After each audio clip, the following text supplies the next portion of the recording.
Welcome to our on-demand service. My name is Greg. I'm one of the pastors here at SouthRidge, and I'm so happy that you've joined us here online. You're about to watch one of our sermons from one of our members of our preaching team. And before we do that, though, I just want to make you aware that we would love to see you in person if you're available to do that. But we understand that maybe that might not be a fit for you right now, and so there are opportunities for you to connect with us online. You can go to our website at southridgefellowship.ca and see all the different ministries available to you. We'd also love to hear from you. If you haven't already done so, we'd love for you to fill out an online Connect card. We'd love to know who you are, where you're watching this from, and if there's any way that we can help support you in your own journey of getting to know Jesus more and following him daily. So, without further ado, here is a sermon from one of our preaching team members.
Last week, if you were listening to this series of messages we're doing, I shared about the joy of having grandkids come and stay with you. And here's the thing, my joy totally increased, but guess what? So did the noise in our house.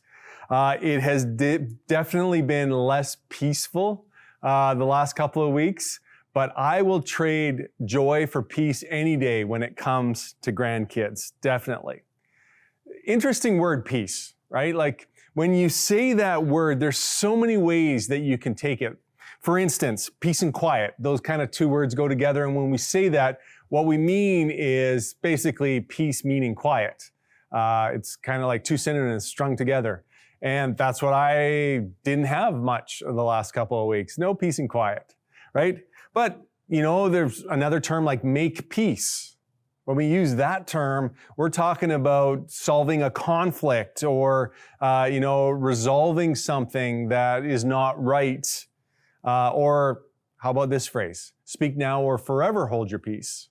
That means, come on, spit it out, or you give up the right to talk and address it again later on in time. So you've got to hold it. What about peace of mind? Two ways, like depending on which piece, right? I'm giving you a peace of mind is very different than having a peace of mind, where a peace of mind is like this contentment, this ability to be free from anxiety, right? And then there's peace out. Now that might be a little bit of an old expression for some of you younger listeners. Peace out just means goodbye. I'm out of here. Peace out. And then of course there's RIP, right? Rest in peace. We say that when someone passes away, someone dies, rest in peace. We hope that now that they're dead, that they have found peace. And sometimes we use that in a different way when we're talking about someone who's passed away. We say they are at peace. So peace has all these connotations to it. There's so many different ways of defining it. And sometimes it's hard to understand how people are using it unless you know the context. Which is not surprising that there are many interpretations of the words that the angels spoke to the shepherds back in Luke chapter 2, verse 14. And in that passage, there's this one refrain that the angels start praising God, and they say this, "Glory to God in the highest heaven, and on earth, peace to those on whom his favor rests." What are the angels talking about here? When they say on earth, peace, what kind of peace are they referring to? I'm pretty sure they're not referring to little kid-free homes, right? Like Okay, everyone, you can have peace, and it just means there'll be no little kids in your house. That's not what they're talking about. Here's the thing. Peace is one of those things that is desired by every single one of us. Just like the other themes of Advent. Who doesn't want hope? Who doesn't want to live with joy? Who doesn't want to be loved? Right? We all want peace. And the funny thing about peace is that we tend to notice it more when we don't have it. So when our hearts are unsettled, or we can't fall asleep at night, or when there's a lot of fear in our lives and we don't have peace in our lives, that's when we notice that we don't have peace. As opposed to when we are actually at peace or have peace, we kind of just take it for granted. Here's the thing. As I was reading that verse in Luke chapter 2 about the angels talking to the shepherds, I was wondering, okay, like what language did they say those words in? Not pretty sure. I know it wasn't English because English wasn't around then, right? Probably wasn't Greek, even though that's how Matthew records it in Greek. Probably it was in Hebrew, maybe Aramaic, but if the angels spoke Hebrew to the shepherds, they would have used the word shalom when they talked about peace.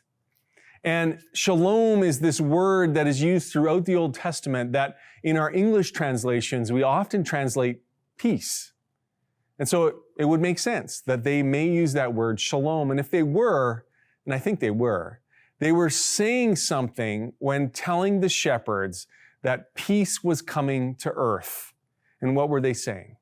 You see, shalom, the Hebrew word shalom, means a number of things, but really it gives us this picture of wholeness, of completeness, including health, but also relationally, and especially relationally with God.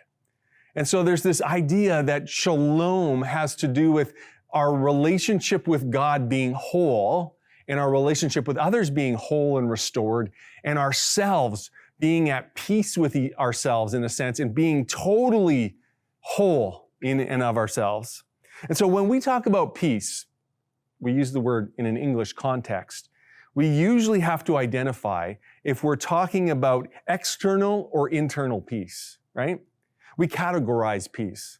So externally, that's what we talk about, peace and quiet. That's an external thing. When we talk about peace being the absence of conflict, that's an external thing.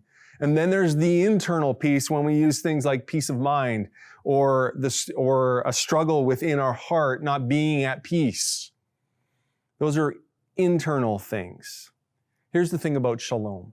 Shalom is both peace of mind and peace in living. It's a soul-satisfying wholeness where both inward and outward we're at peace. And so how do we see peace in action?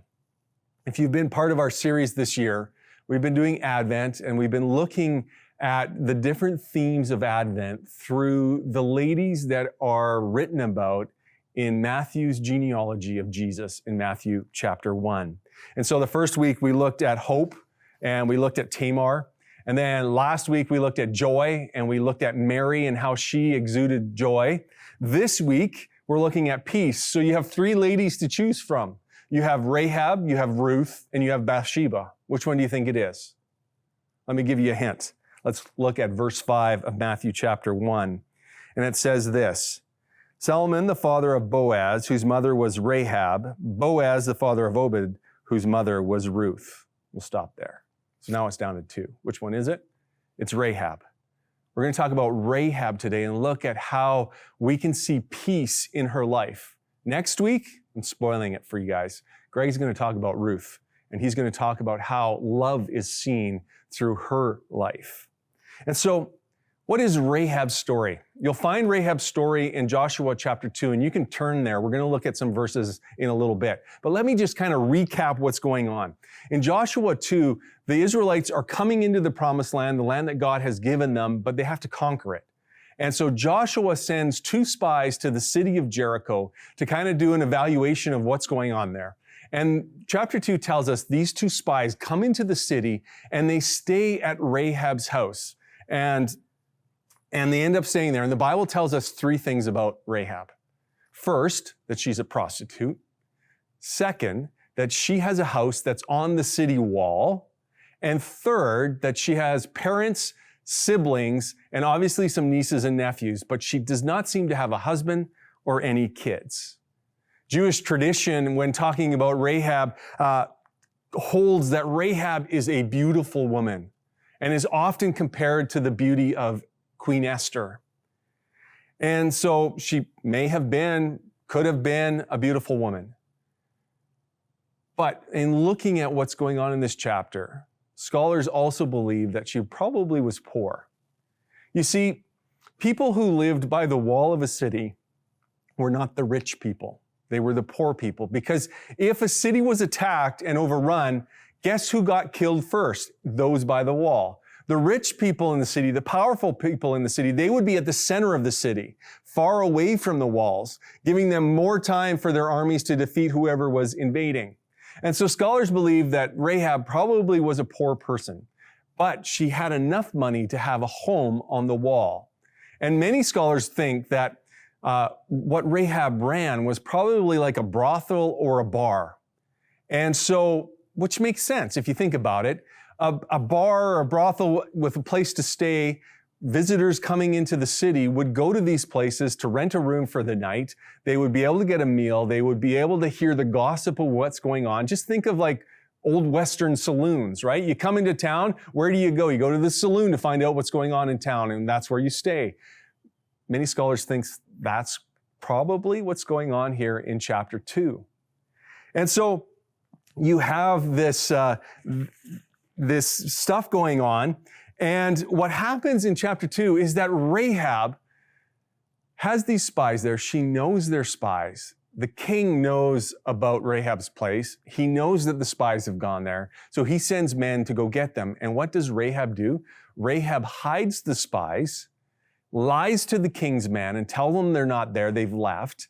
And then she goes and makes a deal with these two spies, saying that she will help them if they promise to save her and her family, which they do. And so she helps them to escape out a window, out of her house, which is on the wall, and they do escape. And then if you follow the rest of the story, and obviously from the genealogy in Matthew, Rahab and her family are saved, and she gets welcomed into the nation of Israel.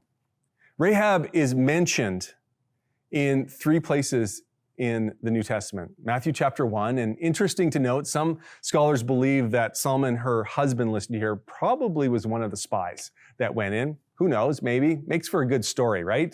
But you have her in Matthew chapter 1, and then you have her again in James chapter 2. And James highlights Rahab as an example of faith in action, and he calls her righteous because of what she did for the spies. She helped them, and she helped fulfill the things that God was trying to do. So she gets this label of being righteous in James chapter 2. But the other place that you find her name is actually in Hebrews chapter 11. And in Hebrews chapter 11, it's the faith chapter. It's where people who exercise great faith are highlighted by the author to the Hebrews. And Rahab finds her name listed in verse 31. And let me just read what that verse says. By faith, the prostitute Rahab, because she welcomed the spies, was not killed with those who were disobedient. And so the writer is telling us that Rahab had faith, and that faith led to action, and she's honored for it. Here's the interesting thing. The King James Version translates this verse a little differently. Let me read it for you. By faith, the harlot Rahab perished, not with them that believeth not, but when she had received the spies with peace. That last little bit in the verse caught my attention. When she had received the spies with peace. It's an interesting phrase, isn't it? To receive someone. NIV says she welcomed them. And so it might not be a literal translation, but there is this sense that in welcoming them in, she was welcoming them in with peace. Kind of reminds me of words that Jesus says in Luke chapter 10. And in Luke chapter 10, if you want to turn there, we're going to just look at a couple of verses. Luke 10, Jesus is sending out the 72 disciples, and he's sending them out to go to villages ahead of when he gets there, kind of to prep the ground. And so he gives them a bunch of instructions about what they're supposed to do and how they're supposed to do it. And in verse 5 and 6, he says this. So when they get to the village, when you enter a house, first say, peace to this house. If someone who promotes peace is there, your peace will rest on them. If not, it will return to you.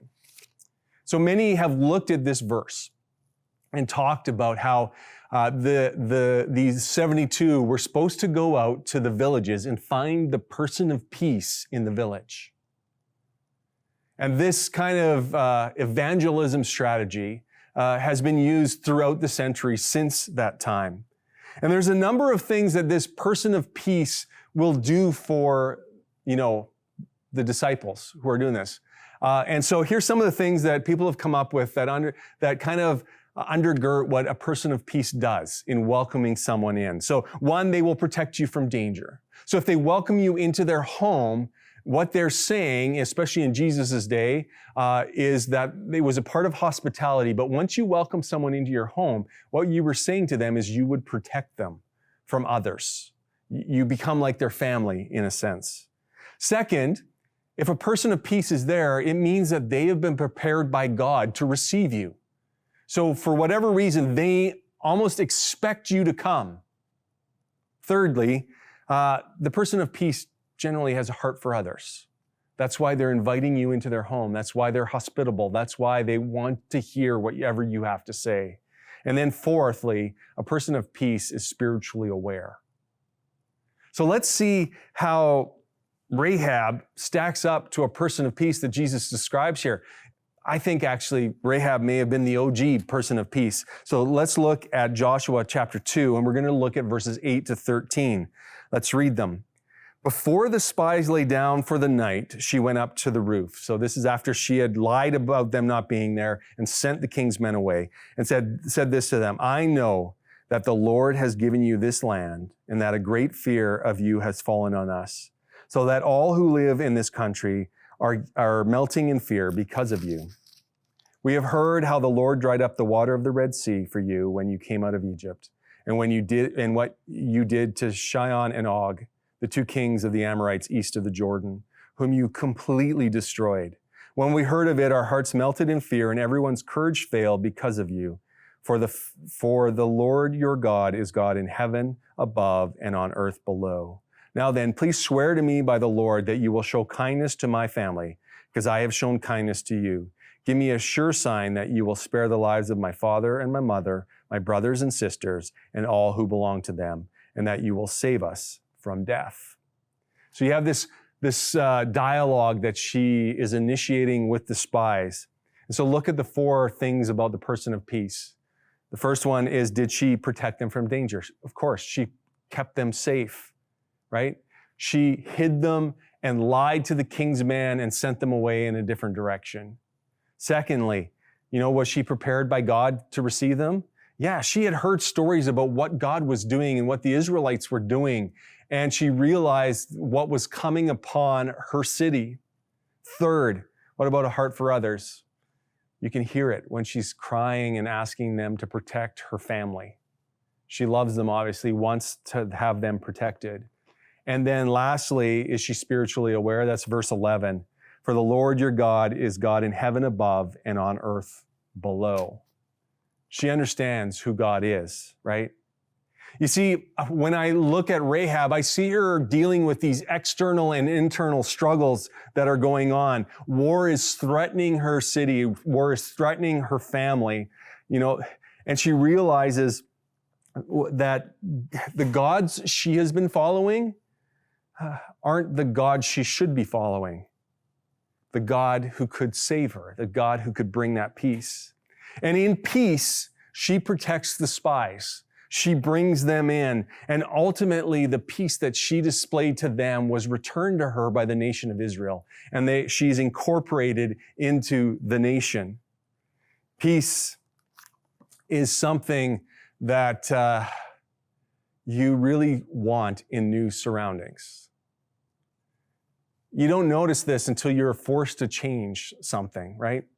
So if you've been in SouthRidge, the church, for a while or a long while, this is just your church, right? You know people, you come in, it feels great, you know what to expect. But when you have to change a church, one of the things you're looking for is someone, that person of peace, basically, someone to welcome you in, someone to make it comfortable for you. New surroundings often make us realize how much little peace we have. And maybe this is just something, excuse me, for me, but as a kid, I moved around a lot. In fact, it wasn't until grade 7 that I was in the same school 2 years in a row. And so I was always the new kid. I was always having to figure things out, always looking for friends, always having to, understand the hierarchy in the schoolyard and that kind of thing. And that is difficult.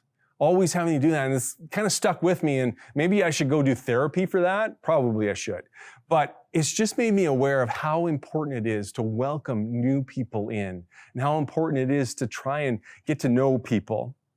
And so I've been sharing over the last few weeks an opportunity we've had with Raphael House. It's an agency, a ministry that is in Langley that is working with refugees who are coming to Langley and new immigrants that are coming to Langley, trying to help them settle into our culture of Canada and the city of Langley.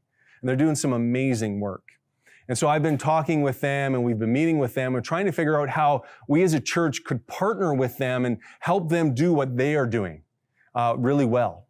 And so one idea that we've come up with is this idea of creating a welcome package for new families who enter the country and land in Langley and have no idea how to engage with the city, engage with things that are going on. And so what we would like to do is make these packages that would be given to each family, that it would contain, resources that they can go to and find help with. It would contain some gifts of welcome, something that would welcome them in, something that would show them peace as they enter into this country. And many of them come from very difficult situations. And whether it's Afghanistan or Syria or Ukraine, where they're fleeing war, they're coming in looking for peace. And here's what I need. I need someone or a couple someones in our church who would be willing to step up and help us figure out what those packages need to actually have. I also need someone who would be willing to help us organize and even go out and get all the things that we need for these packages so that we can be ready to give them whenever a new family shows up at Raphael House. Here's the cool thing that I just see as the bigger picture of the vision of us as churches in Langley doing stuff together to welcome and be the peace for new people coming in. You see, Southgate does birthday boxes for these families. So when a kid has a birthday, they prepare a box that has like a cake mix and balloons and other things in it so that the mom or the dad can just come to Raphael House, get the birthday box, and then they can go throw a party for their kids. CLA does these gift baskets for new babies. So whenever a new baby is born, they provide a basket for this new baby for these families. And so it'd be really cool for us to come alongside that and do something in a similar vein that would provide peace for these families as they enter their new country. So would you consider joining us, helping us provide this peace for these families? If God is tapping you on the shoulder to say yes, just contact us at the office or email us or phone us saying, hey, Brent, or you'll probably talk to Kelly. Hey, Kelly, I'd love to know more about Raphael House. Who can I talk to? And we'll get in connection with you. I think it's an amazing way that we as a church could help new people coming into our community experience the peace that we want them to experience. Rahab extended that kind of peace to the spies. But ultimately, she received the peace, more peace than what she actually gave. You see, Rahab discovered the shalom of being in a right relationship with God. She could see the war that was in front of her, but she was also aware of the spiritual war that was going on in her life. And Rahab discovered something. That lasting external peace cannot be found without first finding internal shalom. You see, that's the message of the Bible. We all have a problem. We all have this issue that we're not in the right relationship with God that we should be. Our relationship is broken. It's not in shalom because of sin. We are not complete. The peace of God, the shalom of God, is the message of Christmas. That's what the angels are singing about. That's what they're telling the shepherds about. They're saying that God is sending the Messiah, Jesus, in order to provide a way so that we could have peace with God, that we could restore our relationship with God, because what Jesus does for us, he dies for us, rises from the dead, and proclaims the victory over sin and death. And all we have to do is believe in Jesus and accept what he's done for us and trust in him. See, one of the hardest times to have peace in our life is when we face our own mortality, isn't it? That's because that's when it gets really real. So the question is, how can we have peace when we're dying? A lot of people struggle with this. A lot of us just put it off because, death isn't near us. At least we don't think it is. We got lots of things to do. We got a life to live. But when you get diagnosed with an illness, a severe illness, a significant illness, death or an accident happens, you realize how close death is to us. And we start to think these things about how can I have peace as I face my own mortality. I've been fortunate enough to know a number of people who have died well in our church.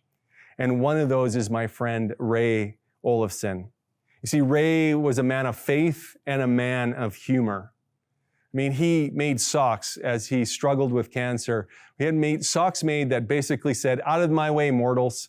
Basically, get out of my way, I want to get to heaven.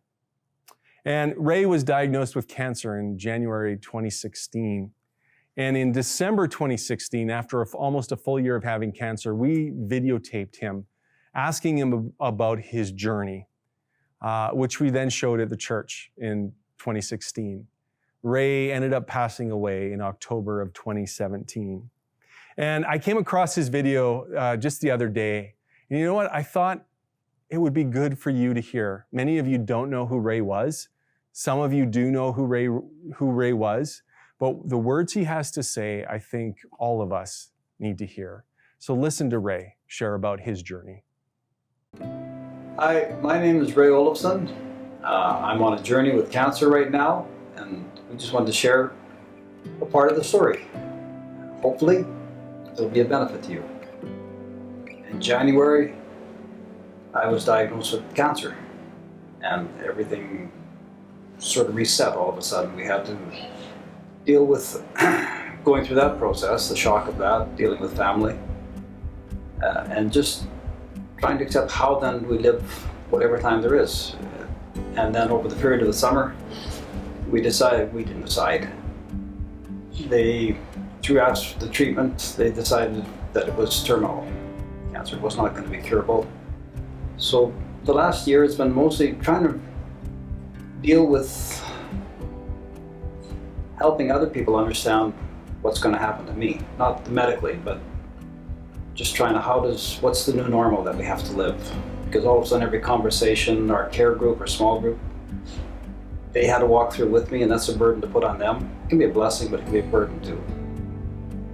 We've had to become very, very intentional about every day, and trying not to live every day as if it's your last, because it's not. But we're trying to live every day with purpose and trying to figure out how to best live out that. And the time we don't discount God's ability to keep me alive for years. It's just medically they gave us a reasonable time frame to expect. I think because people in church, people of faith, somehow think it's either unfair or God has a plan or surely it must be God's will. People try to comfort me. And they're sincere, they mean it. Well, how are you? Eventually you start making up answers. Because you're never really sure how much they want to know. But I think now people are asking more intelligent questions. I usually say I'm dying. Yeah, that's the end of that one. But they're trying, and I think a lot of times I used to wonder, what would I say? A lot of times I think I probably see myself in them saying the same thing to somebody who's heard it 100 times. But I never felt their sincerity. I know they're just struggling to figure out, what do you say to somebody, especially in a short interaction like in the foyer at church or something. In the complex here where we live in Summerhill, it's opened up a lot of doors because they know about our faith, and if they didn't, they do now. So it's been a real good, positive thing. It's been a very positive thing. There's a lot of people here who have either had cancer, people have died from cancer, they're not here now, or people that have lost a loved one through cancer. And they get to walk with Doris and I through this and be with her, be with me. So it's actually been very positive. We've got way past all the surface talk in a big hurry. And at work, we were never really allowed to speak in a government workplace or in that workplace. But it's opened up doors there too. It's allowed for conversation about spirituality, or they're allowed to not have talk spiritually. They have to come to grips with it themselves. And in their case, I've told them the best thing they can do is, if they haven't found God or made peace with God or care about God, they should probably settle that while they have time, because it could hit, you never know when you're going to die or have to make that decision. So think about your eternity. At least give it consideration. I've learned that my faith is real, whereas before I always thought and believed that my faith was real in God. But now that I've been told I have terminal cancer, and we all know we're going to die, but we're not always told how and when. And I always wondered what I would do. And now I know what I would do. I haven't learned anything theologically. I've probably forgotten more than I've learned in the last little while. And so I really looked at it right from the beginning. There's sort of three components. One is being dead. I have no problem with that. I believe I was mid to late 30s when I gave my life to Christ. And I firmly committed at that point in time that I would follow him throughout the rest of my life. And I'm doing that. And I truly believe God is who he actually says he is, and that I will be with him in heaven. I don't know what heaven will look like, but so that part, the being dead part, is off. There's no mystery in the future. The actual dying, I have no idea what that'll look like. I'll take my last breath, let it out, and be gone. So I can't be dead until I die. So and those two will take care of themselves. So the only thing I really have to consider is, how do I go from here to that last breath? And that's the only part I really have any control over. So I don't have to worry about. I have tremendous peace that when I'm gone, I'll be with Christ. I've told Doris, I won't miss you. I'll be in a better place. You'll be coming too. So don't worry about me. I'll be fine. And I have peace that the dying part will take care of itself. And I have tremendous peace that I'm going to be able to live from today and from the time I was diagnosed and from years before that until that moment, just serving Christ. And not all of a sudden becoming super evangelist, but just the job God gave me. He gave me a time limit. So this is your job, the journey for the next however many months or years. And that's what I'm going to do.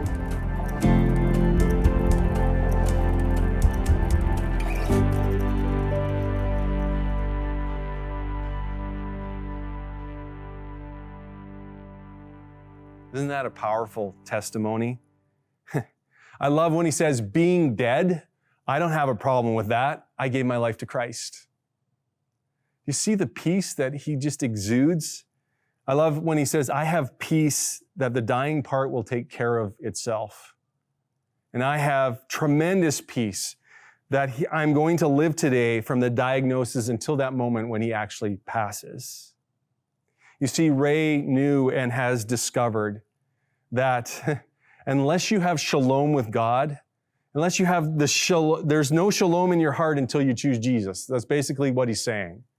You will never discover shalom in your heart, peace in your heart, until you choose Jesus. Because peace comes when we reconcile to God. But here's the thing. Peace is not always an easy choice. I don't think it was an easy choice for Rahab. I mean, think about it. Rahab had to betray the people she grew up with, the only culture, the only country she had known. She had to turn her back on. And she had to accept a God that she had never worshiped before. And yet she did it. And she is commended to us as being faithful and righteous. You see, she experienced the full shalom that God offers.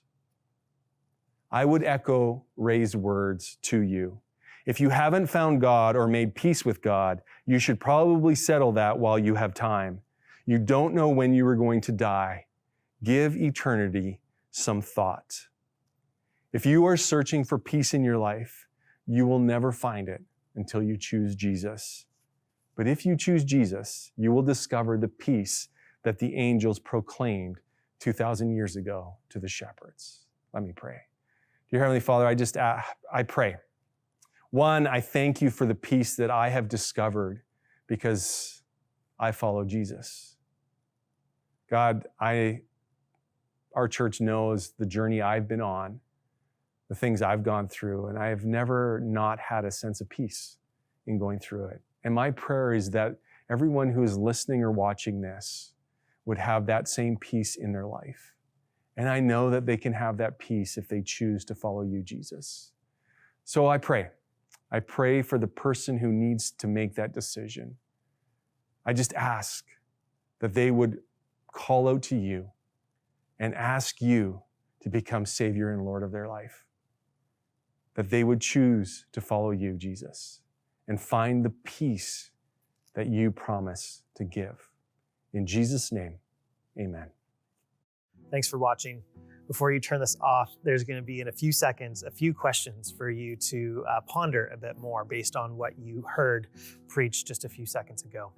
And then after those questions, you'll see some announcements about things going on in the life of our church family right now. And we're so happy that you're able to join us. We hope you have a great week, and we hope to see you soon.